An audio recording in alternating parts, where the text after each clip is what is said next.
दिनी व हायस्कूलच्या वतीनं सुरू असलेल्या एज्युकेशन ऑनलाईन या आपल्या यूट्यूब चॅनलवरती मी परत एकदा इयत्ता 8वीच्या विद्यार्थ्यांचं स्वागत करतो. ब्रिज कोर्सच्या अंतर्गत 45 दिवस चालणाऱ्या आपल्या कोर्समध्ये मागील वर्षाच्या इयत्तेमध्ये आपण नेमकं काय अभ्यासले याच्यावरती आधारित 45 दिवसामध्ये आपल्याला अभ्यासक्रम पूर्ण करायचा आहे. आणि हा अभ्यासक्रम यशस्वीरित्या पूर्ण केल्यानंतरच मग आपण यावर्षी ज्या इयत्तेमध्ये आहोत त्या इयत्तेचा अभ्यास आपण करायला सुरुवात करणार आहोत. हे सर्वश्रुत आहे. आज मित्रांनो, इयत्ता 8वीच्या इंग्रजी विषयाच्या कृतीपत्रिकेमध्ये मी आपल्या सर्व विद्यार्थ्यांचं स्वागत करतो. आज आपण जो कार्यक्रम करणार आहोत, कृती कार्यक्रम करणार आहोत, त्याच्यामध्ये आपण बुक रिव्ह्यू या मुद्द्यावरती काम करणार आहोत. आपल्याला माहिती असेल, इयत्ता 8वी, 9वी, 10वी या तिन्ही वर्षामध्ये लाईव्ह इंग्लिशमध्ये आपल्याला काही प्रश्नांची उत्तरपत्रिकेमध्ये लिहावी लागतात. त्याच्यामध्ये विविध प्रकारच्या लाईव्ह इंग्लिशवरती आधारित प्रश्नांचा समावेश असतो. त्यापैकी बुक रिव्ह्यू हा एक प्रश्न असतो. तर या प्रश्नाची पुरेशी तयारी व्हावी आणि गेल्या वर्षी त्याची जर आपल्याला उजळणी झाली असेल किंवा गेल्या वर्षी आपण हा प्रश्न अभ्यासला असेल तर त्याची परत एकदा यावर्षी उजळणी व्हावी या उद्देशानं ब्रीज कोर्सच्या अंतर्गत आत्ता आपण बुक रिव्ह्यू या प्रश्नावरती काम करणार आहोत. बुक रिव्ह्यू याचा अर्थ काय, तर पुस्तकाचं परीक्षण करणं, मूल्यमापन करणं, मूल्यांकन करणं. मित्रांनो, आपण सगळ्यांना वाचायला आवडतं. आपल्याला गोष्टीची पुस्तकं वाचायला आवडतात. कादंबरी, कथा अशी विविध प्रकारची पुस्तकं आपल्याला वाचायला आवडतात. पण कधी आपण या पुस्तकाचं योग्य पद्धतीनं मूल्यमापन करतो का? इंग्रजी विषयाचा विद्यार्थी म्हणून किंवा कुठल्याही भाषेचा विद्यार्थी म्हणून आपल्याला पुस्तकाचं परीक्षण करता आलं पाहिजे. या उद्देशानं आपल्याला बुक रिव्ह्यू हा मुद्दा आपल्याला अभ्यासायला दिलेला आहे. या बुक रिव्ह्यूच्या उपक्रमामध्ये, कृती कार्यक्रमामध्ये आपण आपल्याला आवडणाऱ्या कोणत्याही पुस्तकाचं रिव्ह्यू करणार आहोत, मूल्यांकन करणार आहोत किंवा परीक्षण करणार आहोत. थोडक्यात एक प्रकारे समीक्षणच करणार आहोत. अर्थात समीक्षण हा फार जड वर्ड आहे, जड शब्द आहे. आपण त्याचं थोडक्यामध्ये आपल्याला आपल्या वयाशी साजेसं असं आपण त्याचं पुस्तकाचं आपण मूल्यांकन करणार आहोत, समीक्षण करणार आहोत असं आपण म्हणूया.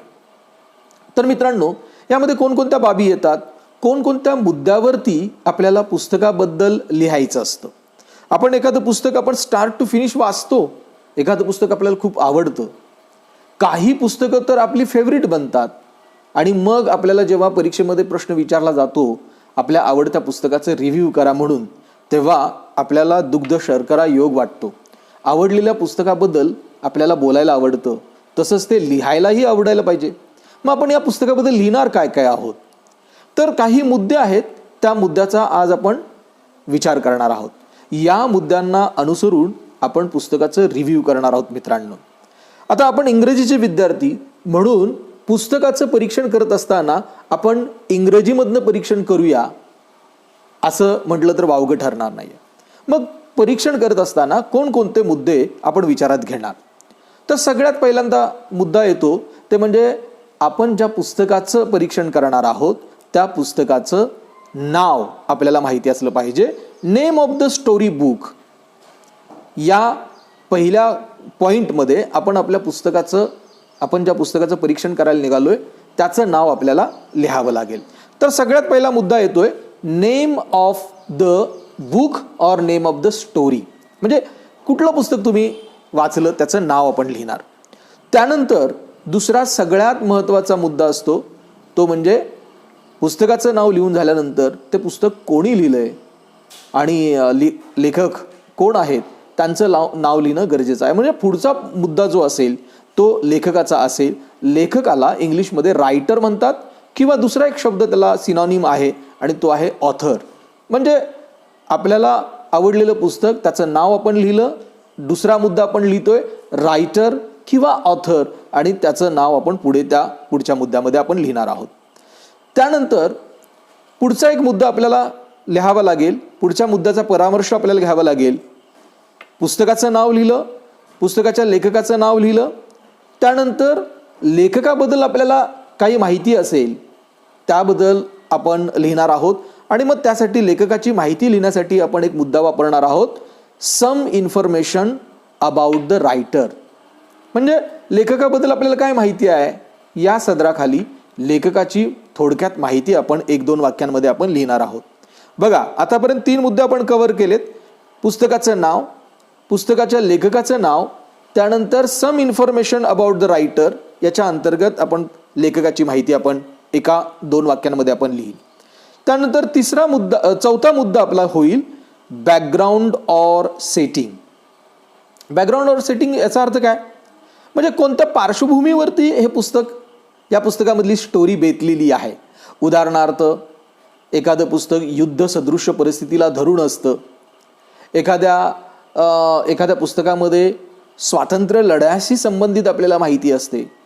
थोडक्यात काय की जे पुस्तक आपण वाचलंय, ज्या पुस्तकाबद्दल आपण लिहिणार आहोत, बुक रिव्ह्यू करणार आहोत, ते पुस्तक कोणत्या पार्श्वभूमीवरती बेतलेलं आहे हे आपण या मुद्द्याच्या अंतर्गत आपण मांडणार आहोत, अगदी थोडक्यामध्ये मांडणार आहोत. यानंतर पुढच्या मुद्द्याकडे आपण जाऊया. पुस्तकाचं बॅकग्राऊंड किंवा सेटिंग काय आहे हे बघितल्यानंतर पुढचा मुद्दा आपल्या समोर येतो, तो म्हणजे मेन कॅरेक्टर्स. आणि आपल्याला एखादं पुस्तक आवडतं, ते पुस्तक आवडतं, त्याच्या पाठीमागं त्या पुस्तकामध्ये काही कॅरेक्टर्स, काही व्यक्तिमत्व आपल्याला खूप भावलेली असतात. आणि म्हणून ती व्यक्तिमत्व खूप भावलेली असल्या कारणानं आपल्याला ते पुस्तक पण खूप आवडतं.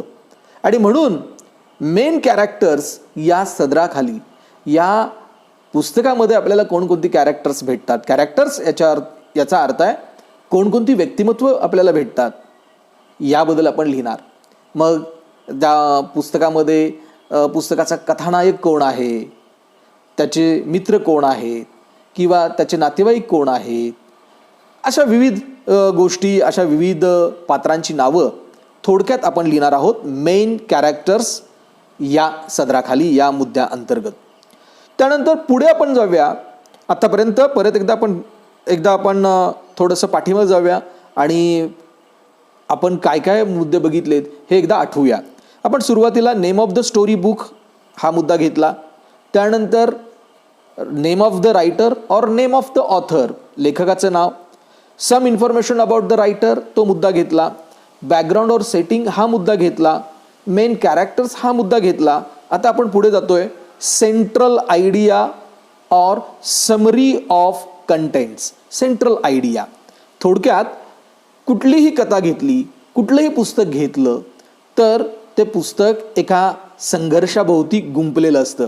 पुस्तकाचा कुठला तरी कथा बीज असतं, कोणता तरी मेन असं कथा बीज प्रत्येक पुस्तकाचं असतं. ते कथा बीज म्हणजे नेमकं काय आहे.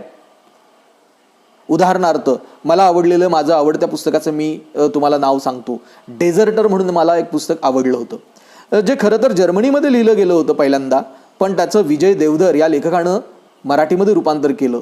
हे पुस्तक, या पुस्तकामधली मध्यवर्ती कल्पना काय आहे तर एक जर्मन सैनिक युद्धामध्ये सहभागी होतोय, पण युद्धामध्ये सहभागी झाल्यानंतर त्याला घरची आठवण खूप तीव्रतेने येते आणि मग घरच्या ओढीनं, आठवणीनं व्याकुळ होऊन तो निर्णय घेतो की सैन्यामध्ये त्याची नेमणूक असताना देखील, लढायला त्याला पाठवलं असताना देखील, तो जिथं त्याची नेमणूक आहे तिथून तो पलायन करण्याचा प्रयत्न करतो आणि आपल्या गावी, आपल्या घरी जाण्याचा प्रयत्न करतो.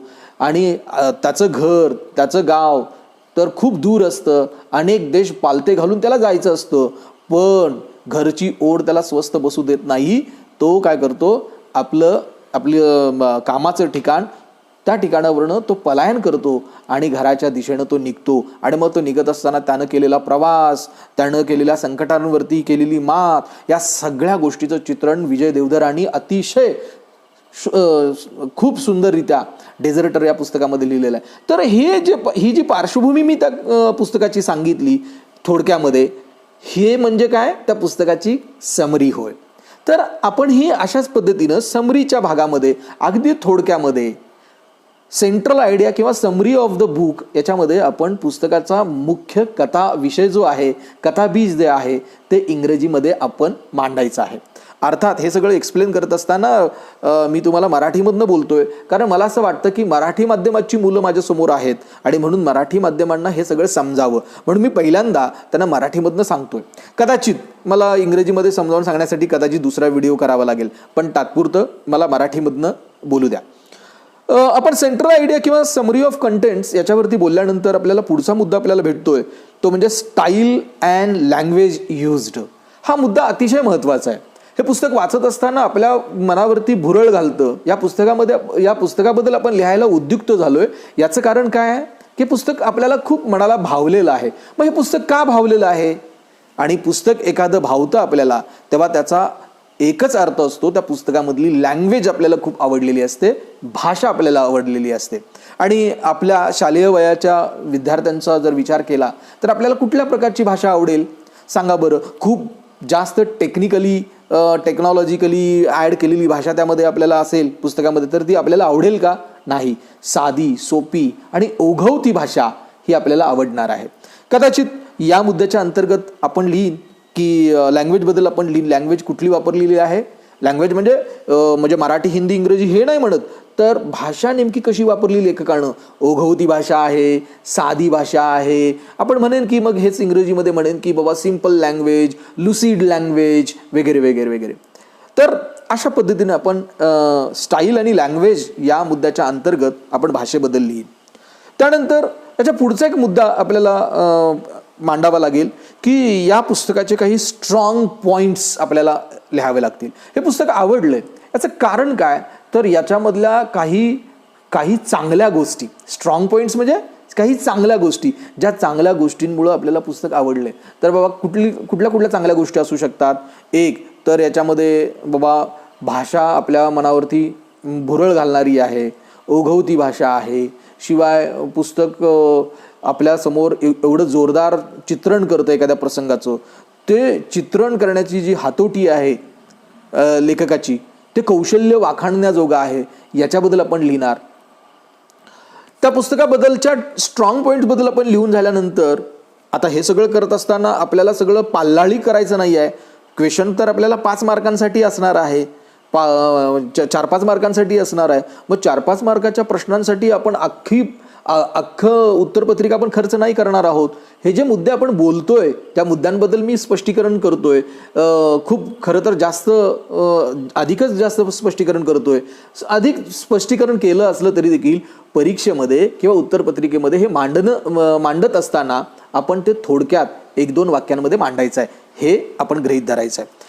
स्ट्रॉंग पॉईंट्स नंतर आपण त्याच्या ड्रॉबॅक्सबद्दल सुद्धा बोलणार आहोत. ड्रॉबॅक्स म्हणजे मला काही ठिकाणी माझं हे जरी आवडतं पुस्तक असलं तरी काही ठिकाणी मला या पुस्तकामध्ये काही बाबी मला आवडल्या नाहीत. याच्याबद्दल सुद्धा तुम्ही 1-2 वाक्यांमध्ये तुम्ही बोलू शकता, ड्रॉबॅक्सबद्दल बोलू शकता.